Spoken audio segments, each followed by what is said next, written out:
আমার হাতে যে বইটা দেখতে পাচ্ছেন, এটা হচ্ছে মহাকবি হোমারের লেখা ইলিয়ড বই।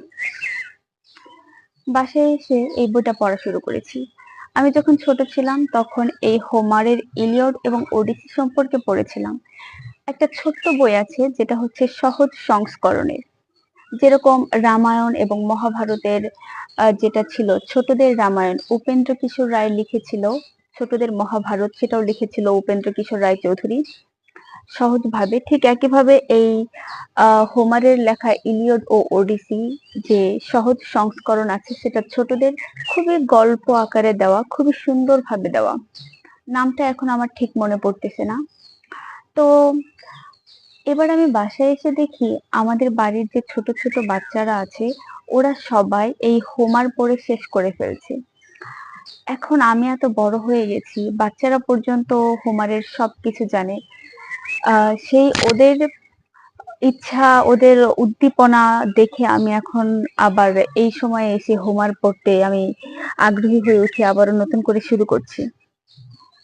তো আমি যখন বই পড়ি আমার একটা হ্যাবিট, সেটা হচ্ছে যে আমি বইয়ের প্রতিটা লাইন, যে লাইনটা আমার ভালো লাগে বা যে লাইনটা আমার গুরুত্বপূর্ণ বলে মনে হয় সেটা আমি নোট করে রাখি।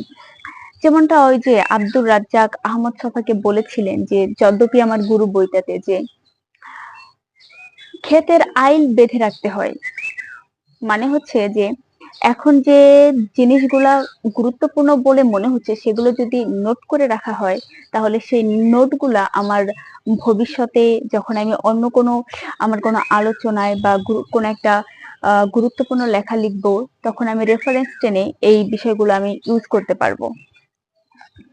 আর আমার হাতে যে ডায়েরিটা দেখতে পাচ্ছেন, এই ডায়েরিতে আমি মূলত আমি যেসব বই পড়ি সেসব বইয়ের যে লাইনগুলো আমার ভালো লাগে বা গুরুত্বপূর্ণ কোটেশন গুলো আমি এই ডায়েরিতে সব হচ্ছে নোট করে রাখি।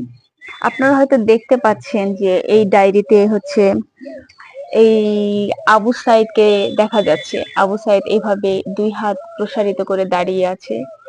কিছুদিন আগে জুলাই অভ্যুত্থানে পুলিশের গুলিতে যে আবু সাইদের প্রাণ গিয়েছিল আমরা সবাই জানি। খুবই আর্টিস্টিক, আমার পছন্দের এবং ভালো লাগার একটা ডায়েরি এটা। তো আমি যেটা বলতেছিলাম যে আমাদের বাড়ির ছোট ছোট বাচ্চারা পর্যন্ত এখন হোমারের ইলিয়াড ওডিসি পড়ে ফেলছে, রবীন্দ্রনাথের কিশোর জীবনী, তারপরে নজরুলের কিশোর জীবনী। এই যে পড়ার প্রতি তাদের একটা আগ্রহ, এটা তৈরি করতে হয়েছে, দীর্ঘদিন লেগেছে তৈরি করতে, কিন্তু